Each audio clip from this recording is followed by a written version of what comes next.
Schumai, neze de Madeor, neze ma onovon d'ober d'agenta sort stada politique résiez à Randro, Arop, n'avait fait coget d'Iwarben, à Brezonec per Hemraik. Ak son jalaran ezeo komz avec sort, et gouzout Petra avec Gré, à Petra Azo et Guirione. Donc, je vais vous faire un état des lieux de la politique linguistique avant même qu'il soit discuté autour de la langue bretonne et du gallois. Il est bien évidemment sûr que, comme on l'a dit à la première table ronde et aux premiers exposés, que la situation de la langue bretonne n'est pas la même que celle du gallois. Mais pour autant, je veux quand même vous donner certaines données qui vous donneraient peut-être un éclairage sur l'état des lieux, et ensuite il sera beaucoup plus facile d'en discuter. Donc c'est en 2004, la nouvelle majorité régionale a adopté une politique linguistique destinée à mettre en place les conditions d'une réappropriation du breton. Il fallait en effet des mesures d'urgence face à la baisse continue du nombre global de locuteurs. Cette politique linguistique a été profondément actualisée à l'unanimité en mars 2012. Je vais vous exposer donc les grandes lignes avec des éléments d'évaluation. Parce que jusque 2004, il faut savoir que tout reposait entièrement sur les épaules des acteurs de la langue bretonne, militants, jour et nuit, pour faire évoluer cette langue depuis un siècle. Vous le savez tous, le nombre de locuteurs brittophones décroît depuis la Première Guerre mondiale. Alors que le recensement de 1999 indiquait qu'environ 257 000 personnes parlaient le breton, un sondage réalisé en 2007, donc il y a quand même plus de 10 ans, a actualisé ces données. Le nombre de locuteurs du breton est désormais estimé à 206 000. Il n'y a pas de... Ah non. Bon, on attend. C'est pas grave, Léna. On t'écoute. De toute façon, nous buvons tes paroles. Pas grave. Bon, mais c'est moins... Quand on visualise, on a plus, on imprime plus ce qu'on l'en dit. Hein, et autrement, je vais être un peu rébarbative, peut-être. Mais Léna, tu ne nous ennuies jamais. Bon, c'est parti, Léna. La deuxième. Ok. Conformément à ce qui a été annoncé par Loïc Chenet-Girard, notre président, à l'époque premier vice-président du Conseil régional, lors des rencontres régionales de la langue bretonne en 2016, nous conduisons en ce moment un marché d'études sociolinguistiques ambitieux. Plus de 8000 questionnaires ont été administrés, permettant d'actualiser les chiffres issus de l'étude de 2007, avec des résultats cette fois-ci par pays, et cela est important. Je voudrais rajouter quand même que ce que je n'ai pas sur mon papier là, j'aurais souhaité, à vrai dire, avoir un questionnaire de 15 000, car avec 15 000, on était encore plus près de la réalité, mais cela avait un coût, et les 8000 questionnaires ont été donc adoptés. Les résultats de cette étude, qui seront annoncés à l'automne, même en octobre, je le promets, nous permettront donc d'affiner nos politiques. Mais quels que soient les résultats de l'étude, nous devrions avoir confirmation que la clé de la revitalisation linguistique est bien évidemment la transmission par l'école. Grâce à elle, le nombre de brittophones de moins de 18 ans est en augmentation dans tous les départements de la Bretagne historique, bien entendu. Cette évolution, en 3, est positive. Cependant, il ne faut surtout pas imaginer qu'elle puisse à elle seule restaurer, dans la société bretonne, une place convenable pour la langue bretonne. Chacun doit agir à son niveau. Une collectivité comme la région Bretagne a évidemment, comme vous le savez, une responsabilité particulière. C'est pourquoi j'ai tenu en tant que vice-présidente de la région à structurer la politique linguistique autour de 3 grands axes dès mon arrivée en 2010, en créant un service langue spécifique au sein de l'administration. Le premier axe est le soutien à la transmission de la langue. Le deuxième axe le soutien à la présence de la langue dans la vie de tous les jours. Et le troisième axe, l'utilisation croissante du breton dans son fonctionnement. Cette articulation est importante. La langue ne doit pas être confinée à l'école ou à la formation seulement. Pour qu'elle vive, les locuteurs doivent pouvoir l'utiliser en toutes circonstances, en famille. Et ça, c'est le prochain combat que je vais mener. Au travail, dans les loisirs, dans l'espace public. L'affichage de la langue est également une incitation pour que le plus grand nombre franchisse le pas de l'apprendre. Ce n'est pas tout d'en parler, il faut l'apprendre. La région Bretagne consacre des moyens importants à la langue bretonne. 6 990 000 € en 2018, sans compter les actions en faveur de la langue qui relèvent d'autres politiques régionales. Car nous devons travailler de plus en plus en transversalité avec les autres services afin que le bilinguisme devienne une action naturelle, évidente en région Bretagne. En diapo 4, sur le premier axe de la politique régionale et sa première action qui consacre donc l'enseignement bilingue, on doit noter le soutien apporté par la région aux 2 fédérations d'associations de parents d'élèves, des filières bilingues, DIUYES et DIUN, c'est-à-dire public et privé. Le soutien aux réseaux d'Iwan et à son développement. Je parlerai ici de la création du 2e lycée d'Iwan à Vannes. L'aide à la coordination apportée au CAEC, l'enseignement catholique. Le soutien à l'initiation au breton mise en place par le département du Finistère dans le primaire public monolingue, c'est-à-dire qu'il y a une initiation pour plus de 8000 enfants qui sont en filière monolingue. En 2017-2018, c'était la 40e rentrée du breton à l'école. Nous avons connu une nouvelle croissance des effectifs avec désormais 17 758 jeunes scolarisés, 8 009 dans le public bilingue, 4 318 dans le réseau d'Iwan et 5 431 dans l'enseignement catholique. Mais en diapo 5, ceci ne doit pas masquer que nous restons à la peine si l'on compare le poids de nos effectifs en primaire avec ceux de nos amis basques, corses et alsaciens. Le graphique est très éclairant sur ce sujet.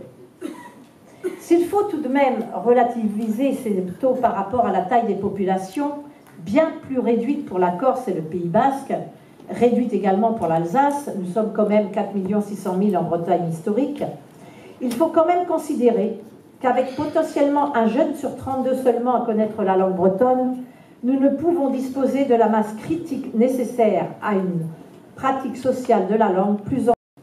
Ils étaient 245 en 2012-2013 et 363 en 2016-2017, directement en capacité de travailler en breton à l'issue de leur formation, par exemple dans le monde de l'éducation, la petite enfance, les médias bien évidemment, l'animation, les personnes âgées, etc., etc. Quand on sait qu'il y a plus de 1400 postes de travail en breton et que certains ont du mal à être remplis par manque de candidats, on mesure à quel point ces formations intensives sont très intéressantes. Et j'espère atteindre à la fin du mandat les 500 formations par an d'adultes. En diapo 10, dans le cadre de ces formations intensives, la région finance des places pour les demandeurs d'emploi. Des efforts considérables ont été accomplis en ce sens, comme le montre le graphique. Nous avons pleinement utilisé pendant 2 ans en plus les dispositifs de sécurisation de l'emploi, grâce à Georgette Briard, qui est vice-présidente à la formation. Nous avons travaillé ensemble, ce qui nous a permis d'accélérer la croissance du nombre de places de stage attribuées à ces demandeurs d'emploi. En diapo 11, à l'issue de ces formations, les stagiaires passent un diplôme qui s'appelle le DCL, le diplôme de compétence en langue bretonne, qui valide le niveau atteint selon le cadre européen commun de référence en langue. L'examen est gratuit grâce au soutien régional qui le prend en charge. Et le nombre de candidats dépasse chaque année nos prévisions. En 2017, nous avons franchi la barre des 2000 lauréats. Leur nombre a volontairement baissé en 2018, 321 contre 371 en 2017, car face aux difficultés matérielles d'accueil de tous les candidats, nous avons pris des mesures pour limiter au maximum le double passage du DCL par certains candidats la même année. Parce qu'il y a 2 examens dans l'année, et certains faisaient les 6 mois, passaient le DCL, faisaient les 3 mois complémentaires et repassaient le DCL en juin. Donc, ils faisaient le double pour voir leur niveau, bien évidemment. Mais là, c'était un peu trop quand même. Donc, il faut noter en particulier le taux de candidats qui atteignent en 6 ou 9 mois les plus hauts niveaux langue bretonne, B2 et C1. Et C1, vous pouvez enseigner les doigts landais. Niveau exigé pour pouvoir enseigner en breton. Ce taux dépasse cette année les 50%, signe de la bonne qualité des formations qui sont données par 5 centres de formation qui sont bien évidemment soutenus par la région Bretagne. Enfin, la région Bretagne, en 12, agit pour le secteur de la petite enfance en langue bretonne. L'emploi bilingue est en effet en progression dans ce secteur. Nous avons mis en place DESC Petite Enfance sur le modèle DESC Enseignement tout dernièrement. En 13, l'action de la région, dans le cadre du second axe de sa politique linguistique, développer la présence de la langue bretonne dans la vie sociale, culturelle et publique, vise à renforcer un environnement linguistique favorable. Elle concerne tant la sensibilisation que les médias, l'édition ou les pratiques culturelles. Depuis 2010, la langue bretonne bénéficie d'un véritable service public grâce à l'EPCC, Établissement public de coopération culturelle, Office public Arbrézonec, Office public de la langue bretonne, organisme que j'ai l'honneur aussi de présider. C'est la première fois dans la longue histoire de notre langue que nous disposons d'une administration entièrement dédiée aux Bretons. C'est un événement historique. La région soutient également les grandes associations qui travaillent à la promotion de la langue bretonne. Il convient de citer, entre autres, Aredadec, que tout le monde connaît ici, qui organise des années paires la grande course relais.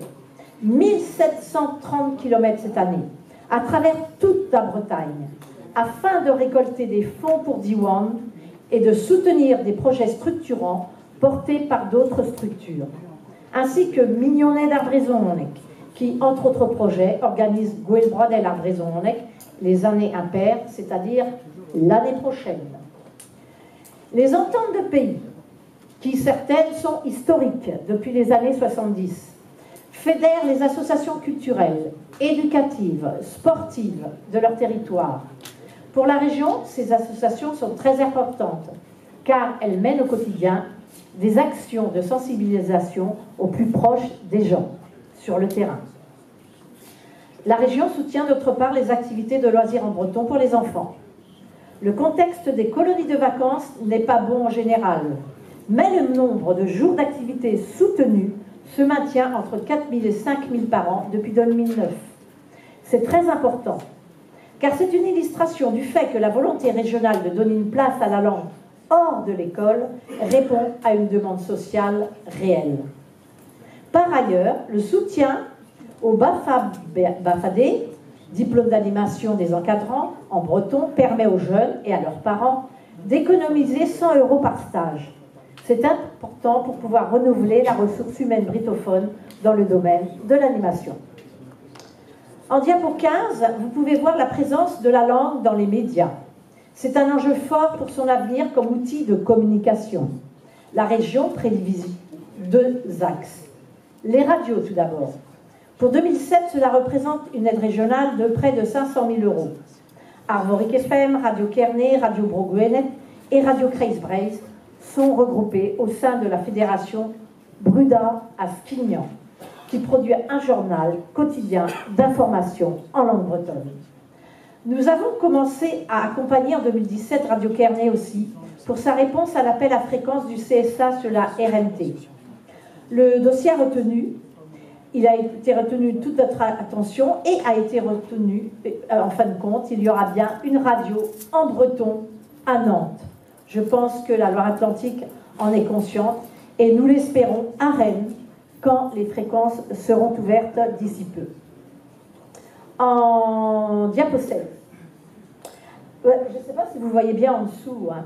La télévision ensuite. La langue bretonne est présente sur France 3. sur Internet grâce au réseau web et sur les 3 télévisions locales. La région soutient ces diffuseurs. Ah, sur la télé aussi on peut mettre? Ah oui, d'accord.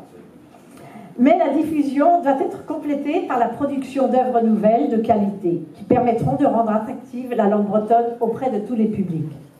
La région finance ces productions ainsi que le doublage via le Fonds d'aide à l'expression audiovisuelle en langue bretonne dit FALB. En 2017, la région accompagne le secteur de l'édition. Cette politique porte ses fruits. La barre des 100 titres en breton au bilingue français-breton a été franchie en 2010, puis chaque année depuis 2012. La mise en place d'une aide à la traduction complète le dispositif en offrant aux lecteurs depuis fin 2012 l'accès à des textes littéraires classiques ou réputés. Vous avez les Harry Potter en langue bretonne, vous en avez 2 tomes déjà. Le choix des titres à traduire, et vous en avez d'autres, une centaine de titres sont déjà en ligne, et vous avez de l'Agatha Christie ou d'autres livres de fiction que vous pouvez vous procurer pour avoir comme livre de chevet des livres de toute, comment on dit ça, beauté.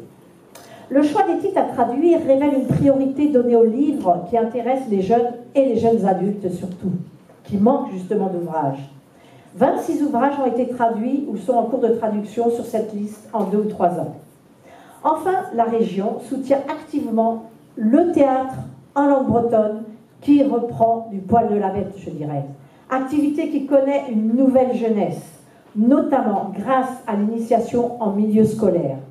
Elle soutient aussi la Fédération des chorales en langue bretonne. Et pour le théâtre, la Fédération Trois-Rivas fait un travail fabuleux à ce sujet. Mais pour être efficace, j'ai pas sauté là, hein? Non. Mais pour être efficace, la politique linguistique doit aussi avoir une dimension transversale, afin que ses priorités soient prises en compte par les autres politiques régionales, afin que ces priorités soient prises en compte par les autres politiques régionales, ce qui permet de mieux la diffuser et de donner tant aux partenaires qu'aux citoyens une image d'exemplarité. Quelques exemples d'actions qui prennent en compte la langue bretonne. Les bourses doctorales ARED, qui permettent d'aider les thésards qui se consacrent à une recherche relative aux questions linguistiques. Il y en a en ce moment, par rapport à la transmission en famille. La politique territoriale qui impose une prise en compte de la langue pour obtenir un financement régional. Paul Molac nous en parlait très bien tout à l'heure. La signalétique régionale, y compris dans les lycées et les bâtiments régionaux. Sur la dernière diapo, je voudrais conclure en évoquant 2 points. En premier lieu, pour faire suite aux rencontres régionales de la langue bretonne de 2016, rassemblant l'ensemble des acteurs de terrain, nous allons proposer fin 2018 une actualisation de la politique linguistique votée en 2012. Donc il est temps de la réactualiser vu le travail accompli sur le terrain. Et surtout les attentes, tenant notamment compte, et bien entendu, des enseignements de l'étude socio-linguistique que nous avons lancée, dont les résultats seront connus en octobre prochain. Ensuite, il faut préparer collectivement, dès l'année prochaine, et sur la base de cette politique, le renouvellement de la convention spécifique État-région qui sera faite fin 2020. En étant fermement décidé, bien évidemment, à aller plus loin. Il faut peu de choses pour que ce texte gagne une nouvelle vigueur. Des verbes au conditionnel à corriger, des objectifs clarifiés et plus ambitieux. Comme le disait tout à l'heure mon collègue Paul Molac, une véritable volonté de poser l'enseignement bilingue comme la norme idéale de ce que devrait être l'enseignement en Bretagne. Une offre pour tous. Ce n'est pas seulement pour revitaliser la langue bretonne, mais également pour offrir une chance unique à tous les enfants de Bretagne d'accéder, grâce au bilinguisme, à une pédagogie qui les aidera à mieux s'épanouir à l'école, par exemple, et à devenir des parents, qui sait, britophones un jour, pour une transmission naturelle. Diolch yn fawr, drwy galon. Merci Léna. Sur une suggestion d'André Labanant, nous pensons, Léna,